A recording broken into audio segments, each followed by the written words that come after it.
Life সেঞ্চুয়ারির একটা পার্টে আছি। এটা হচ্ছে সুন্দরবন টাইগার রিজার্ভের একটা পার্ট। তো এখানে কিছু ওয়াচ টাওয়ার আছে, যেমন এটা একটা ওয়াচ টাওয়ার সজনেখালি এবং সুদর্ণখালি এবং দোবাকি, তিনটে ওয়াচ টাওয়ার প্রোগ্রাম থাকবে এবং জঙ্গলের ভিতরে বোথ সাইড জঙ্গল দিয়ে আমাদের বোট সাফারি থাকবে, কারণ এটা মার্সল্যান্ডে ওই অন্য কোনো সাফারি হয় না, জিপ সাফারি, এলিফ্যান্ট সাফারি যেরকম ড্রাইল্যান্ডে হয় সেরকম নয়। কাদামাটির জঙ্গল, কারণ জোয়ার ভাটা সবসময় আপ ডাউন করতে থাকে। তো আপাতত আমরা যখন জঙ্গলের ভিতরে থাকবো, কোনো প্লাস্টিক জাতীয় বর্জ্য পদার্থ নদীতে ফেলবো না, যেগুলো রুল আছে, রেস্ট্রিকশন আছে, ওগুলো মানতে হবে। এবং কোনো অ্যানিম্যাল বাকি যা কিছু দেখি চিৎকার চেঁচামেচি করবো না, কারণ এটা পিকনিক স্পট না, ওয়াইল্ড লাইফ সেঞ্চুয়ারি একটা জিনিস। আর হচ্ছে কোনো ফল ফুল পাতা এগুলো ছাড়া যাবে না। তো সজনেখালি যে জিনিসগুলো দেখার আছে সেগুলো হচ্ছে একটা ওয়াচ টাওয়ার আছে যেটা জঙ্গলের ভিউ দেখা যায়।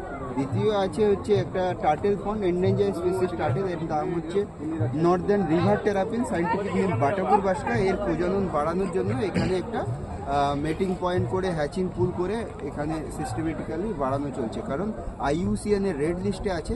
তো এটাকে আবার বাস্তুতন্ত্রে ফিরিয়ে দেওয়ার জন্য এটা একটা প্রজেক্ট আমাদের। আর এরপরে আগে একটা ক্রোকোডাইল পন্ড আছে, সানবাস্কিংয়ের জন্য ক্রোকোডাইল রোদ পোহাতে ওপরে ওঠে, কারণ আমি এখন কোল্ড ব্লাডেড অ্যানিম্যাল র্যাপটেলস বেশি অংশ তাই হয়। তো র্যাপটেলসকে ওপরে সানবাস্কিংয়ের জন্য উঠতে হয়, নদীতেও দেখা যেতে পারে।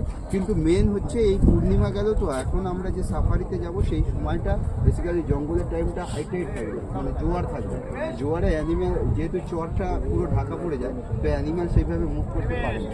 তো যা দেখার এখানে দেখা যাবে। এবং আর একটা লাস্ট মনে হয় আপনার এন্ডে একটা ঝড়খালি রেস্কিউ সেন্টার আছে, যেখানে ইঞ্জুরি বাচ্চা ট্রিটমেন্ট করা হয়। এবং ক্রোকোডাইল, কিছু জঙ্গলের র্যাপটারগুলো ধরে রাখা হয়েছে, যেমন চেঞ্জেবল পাস ইগল বা আদার্স ওয়াইল্ড লাইফ, সেগুলো ওখান থেকে দেখা যাবে। এবং জঙ্গলে যদি ফ্লোটিং অবস্থায় কোনো বাঘ বা কোনো অ্যানিম্যাল ক্রস করে সেটা দেখার সম্ভাবনা থাকবে, কিন্তু জোয়ারে খুব কম থাকে। তো আপাতত আমরা এখান থেকে জার্নি করবো, একসঙ্গেই যাব, কারণ অন্যান্য ক্যাম্পে সব জায়গায় প্রায় এন্ট্রি এক্সিট আলাদা।